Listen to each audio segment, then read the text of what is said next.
12 నెలలకు 30,000, 5 ఏళ్లకు 1,50,000 అంతే కదా. నేను రేవంత్ రెడ్డికి మా మహేష్ అన్న ఇక్కడనే ఉన్నాడు, మహేష్ అన్న సమక్షంలో సవాల్ చేస్తున్నా.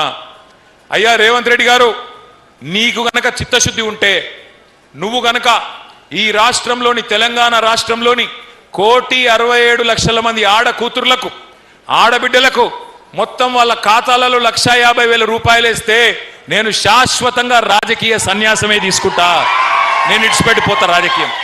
దమ్ముందా? సవాల్ స్వీకరిస్తావా? ఎన్ని జూట మాటలు. తులం బంగారం ఇస్తా అన్నాడు, తులం బంగారం. కేసీఆర్ 1,00,000 ఇస్తుండు, 1,00,000 మీదికెళ్ళి తులం బంగారం ఇస్తా అన్నాడు. ఇచ్చిండా? నేను చెప్తే కదా మెడల పుస్తలతాడు భద్రంగా ఉంచుకోరు అంతే. ఆయన ఇచ్చేటోడు కాదు, ఎత్తుకపోయేటోడు. తులం బంగారం కాదు, తులం ఇనుము కూడా ఇయ్యాడు, తులం ఇనుము కూడా ఇయ్యాడు ఆయన. అందుకే మిమ్మల్ని నేను ప్రార్థించేది, ఒక్కసారి మోసపోతే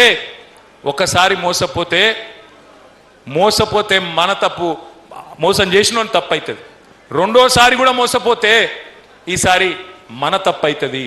పరిగిలో నేను మళ్ళీ దండం పెట్టి చెప్తా ఉన్నా, ఎన్నిక ఎప్పుడు వచ్చినా ఎగరాల్సింది ఈ గులాబీ జెండానే, లేకపోతే న్యాయం జరగదు, మళ్ళీ తిరిగి అవకాశం రాదు. అందుకే దయచేసి మీకు ప్రార్థించేది, చిన్న చిన్న పంచాయతీలు ఉంటాయి ఊళ్ళల్లో, కానీ అవన్నీ పక్కకు పెట్టాలి.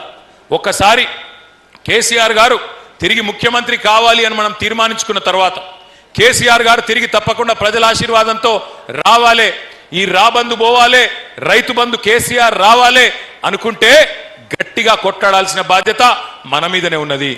కానీ కేసీఆర్ గారు ముఖ్యమంత్రి కావాలి, గులాబీ జెండా ఎగరాలే, పరిగిలో మళ్ళా మహేష్ అన్న గెలవాలి అంటే ఉత్తగా మాటలతోని కాదు, ఉత్తగా మాటలు చెప్పి డైలాగులు కొట్టి సప్పట్లు కొట్టి అటుకెళ్ళి ఇటుకెళ్ళి అటు గుంజితే కాదు. ఎట్లయితుంది మరి? అది చెప్పేందుకే మీకు వచ్చిన నేను. ఓట్లు వేయాలి, ఓట్ల గురించే చెప్తున్నా. ఓట్లప్పుడు చేయాలి. కానీ ఇప్పుడు మనకు ఒక ముఖ్యమైన పని ఉన్నది. ఆ ముఖ్యమైన పని ఏంటంటే ఈ ఎస్ఐఆర్ అనే కార్యక్రమం.